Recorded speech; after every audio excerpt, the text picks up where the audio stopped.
భూమి ఎంత ఉంది మీకు? మాకు 4 ఎకరాలు వేసాం ఉందండి. 4 ఎకరాలు ఉందా? 4 ఎకరాలు వ్యవసాయం. ఏమేమి పండిస్తారు మీరు? మొత్తం మిర్చి వేసా. మిర్చి ధర ఎలా ఉంది? ఎలా ఉంది? 12,000, 11,000, 9,000 ఉంది. అవి గిట్టుబాటు ధరలు అది కాదు. అదే 20,000, 18,000 ఉంటే అది గిట్టుబాటు ధర ఉండదు. 25,000 కాకపోయినా 20,000 తక్కువ ఉంటే సరిపోయేది. ఇప్పుడు మీకు రైతు భరోసా అట్లాంటివి వచ్చినాయా? అసలు ఏమి రాలేదండి. గత జగన్ గారి ప్రభుత్వంలో వచ్చినాయా మీకు? అప్పుడు వచ్చినాయి.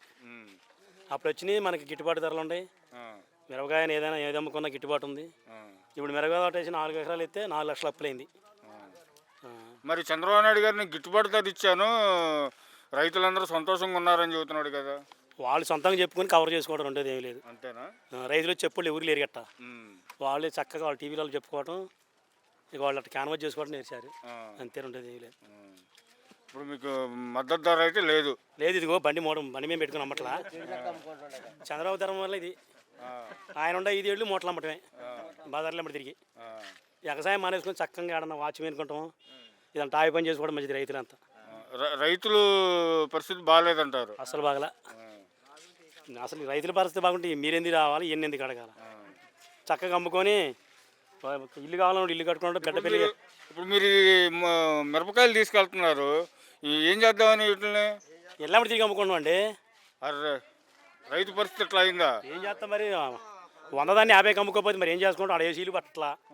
ఇంట్లో తీసుకొని పెట్టుకొని ఏం చేసుకుంటాం? ఆ ఇంట్లో పెట్టుకుని మనం ఉండేది కూడా కాదు. ఇంట్లోని ఏ చెట్టు కింద ఉండాలి మళ్ళీ పోయి. అంతే మరి. కాదన్నా, రైతు పరిస్థితి ఈ రకంగా అయిపోయిందా?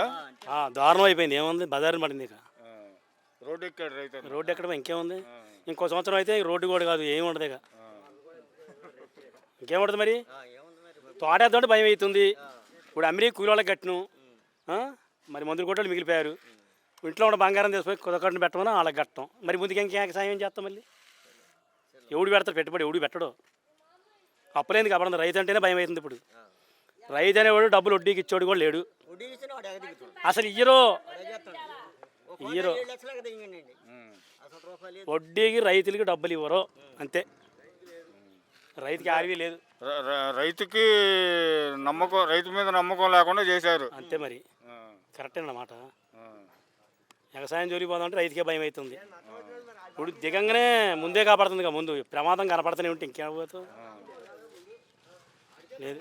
ఇప్పుడు అమ్మఒడి అయ్యేవాడు అయిపోయినా ఈ పంట నుంచి పంట రేట్లు ఉంటే బాగుండు మరి.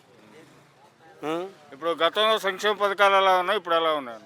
అంతకుముందు బాగానే ఉన్నాయండి. పార్టీ పరబత్తం కూడా ఏం కాదు, కానీ అంతకుముందు అన్నీ ఉండి అందరికీ బాగానే ఉంది. రైతులకి బాగానే ఉంది, సంక్షేమ పథకాలు బాగానే ఉన్నాయి. ముసలోడికే బాగా, ముసలోడు బంగారం కొనుక్కున్నారు. కర్ర పట్టుకొని పోయి ముసలం బంగారం కొనుక్కుంది 18,000 వస్తే. ఇవాళ ఏం కొనుక్కూడదు? ఇంటికాడ బిడ్డల పువ్వు పెట్టకపోతే, కొడుకులు పువ్వు పెట్టకపోతే మూలం కూర్చొని ఉంటున్నారు. పెట్టింది తిన్నారు, ల్యాండ్ అట్లా ఉన్నారు. కంటే నీరు కాల్చుకుంటారు. ఇప్పుడు కరెంటు బిల్లు తగ్గిస్తా అన్నాడు కన్నా చంద్రబాబు నాయుడు గారు, తగ్గించారా? డబుల్ చేసిండు. తగ్గించేదే ఉంది, డబుల్ చేసిండు అంతే. అదే తగ్గటం.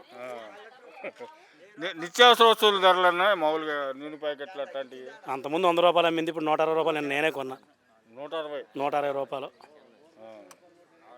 మరి జగన్ గారి ప్రభుత్వంలో అన్ని రేట్లు పెంచుతున్నారు. అప్పుడు బాదురే అని చెప్పి అన్నారు కదా చంద్రబాబు నాయుడు గారు.